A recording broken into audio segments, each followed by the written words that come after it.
បាទជំរាបសួរពុកម៉ែបងប្អូនឥឡូវនេះខ្ញុំកសាងរួចហើយតួអង្គព្រះអង្គព្រះស្អាទាំងសម្រស់ទាំងក្លឹមគឺឃើញថាក្រហមស្អាតនៅពេលត្រូវថ្ងៃវិញយើងឃើញសាច់ឈើកាន់តែក្រហមកាន់តែក្លឹមហើយមានបាទសម្រស់ស្រស់ស្អាតបាទសម្រាប់តួអង្គព្រះអង្គព្រះស្អាប្រនិជវាដើម្បីឆ្លាក់ឲ្យបានសមទៅតាមទម្រង់សាច់ឈើជីវៈចាប់ផ្ដើមគឺយើងត្រូវចាំងឈើជាមុនសិនក្រោយពីចាំងហើយយើងត្រូវសម្រេចចិត្តថាយកຂະຫນាតប៉ុណ្ណាដើម្បីសមនឹងរូបរាងមាឌយើងបាទនៅពេលយើងគិតថាត្រូវរួចរាល់ហើយទើបយើងចាប់ផ្ដើមឆ្លាក់បាទគ្រប់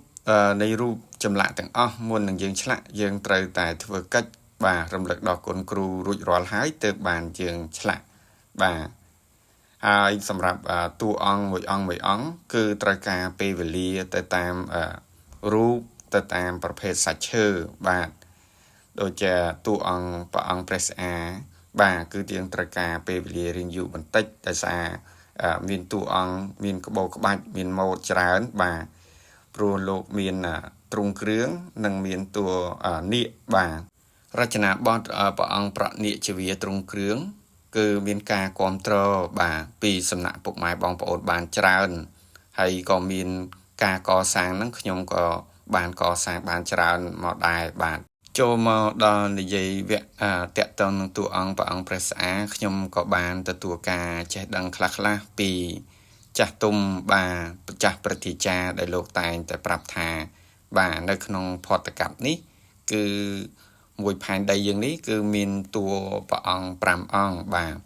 មានតួអង្គព្រះអង្គកុសន្ធោកោនិកមនោព្រះកសបោព្រះសមណគោតមនិងព្រះសិអាមិត្រីបាទ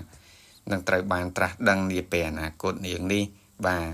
អញ្ចឹងហើយបានជាមានពុកម៉ែបងប្អូនតែងតែគោរពស្រឡាញ់បាទ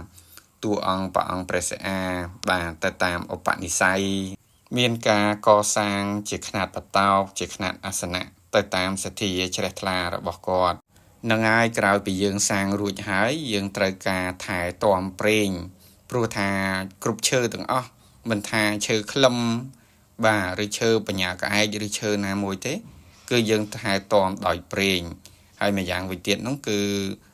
របស់ជំនឿគោរពសក្ការៈតែងតែត្រូវការក្លិនក្រអូបជាប់ជានិច្ចមិនត្រឹមតែប៉ុណ្ណោះទេបើសិនជាយើងបានថែប្រេងថែកមួនបាទឲ្យបានទៀងទាត់នោះកាន់តែប្រសើរទៀតជាទីបញ្ចប់នេះដែរជាងចម្លាក់ប្រម៉ែធរណីក៏សូមថ្លែងអំណរគុណដល់ពុកម៉ែបងប្អូនទាំងអស់គ្នាដែលជួយគាំទ្រនៅស្នាដៃជាងជួយ like ជួយ share